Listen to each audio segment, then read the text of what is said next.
China's way ahead of the U.S. in cyber warfare. The Chinese have penetrated just about every U.S.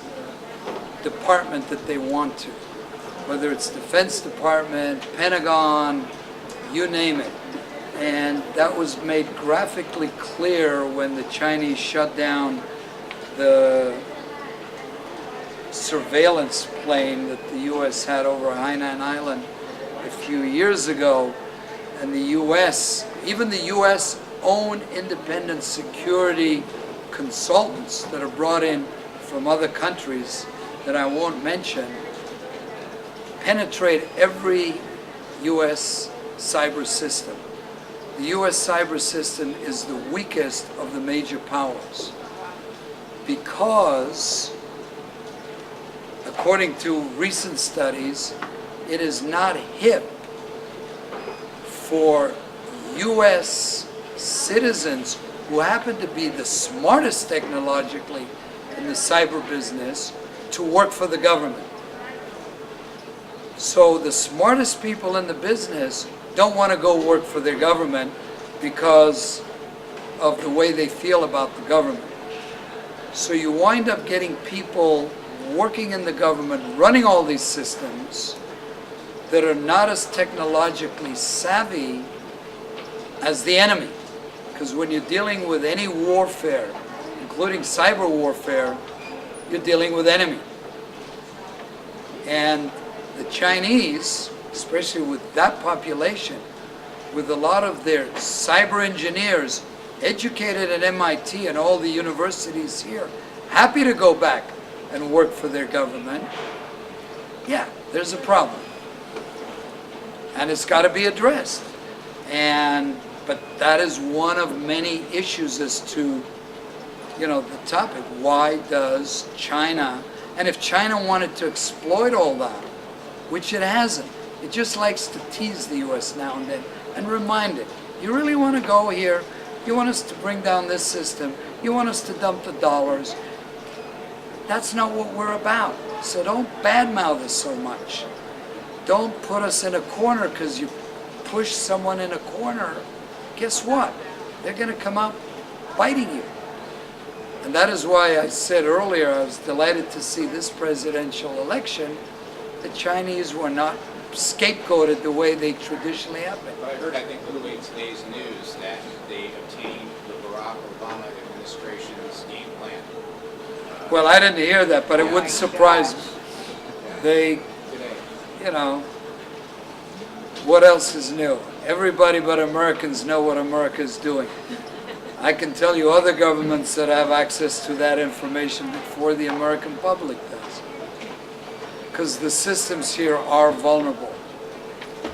But first, my question was, again, because of those issues, how do you foresee overcoming that and building greater trust that eventually leads to a partnership of the kind that you envision? Education. That's why it's custom-made knowledge. Educate. The biggest problem in America and crisis is education.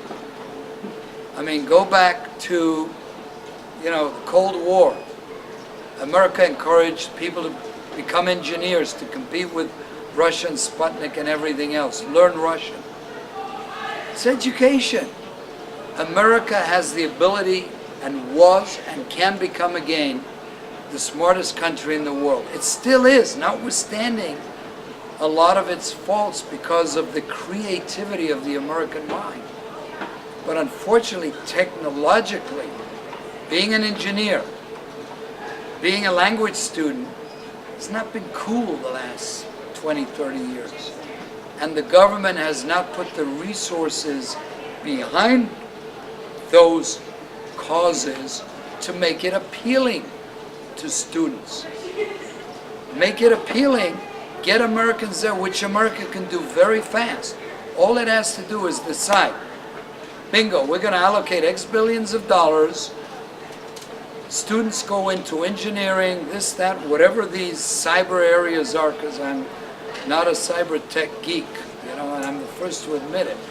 And I love to listen to people who are into it. It's called money.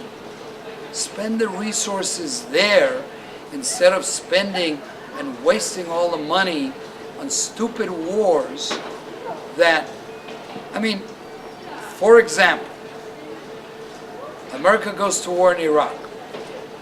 U.S. is going to get all this oil. Who got the latest big contract in Iraq for oil? Biggest oil development project, China. Now, China didn't spend $1 on the war, but it got this contract that Americans were supposed to get. Why? Because the Chinese, instead of spending their money on bullets and their Chinese citizens being killed, spend the money on infrastructure, politics, and lobbying. So at the end of the day, even though in Iraq, where America's supposedly running the place, the biggest oil contract that goes out, China gets it. Hello? There's a message there. Spend money wisely.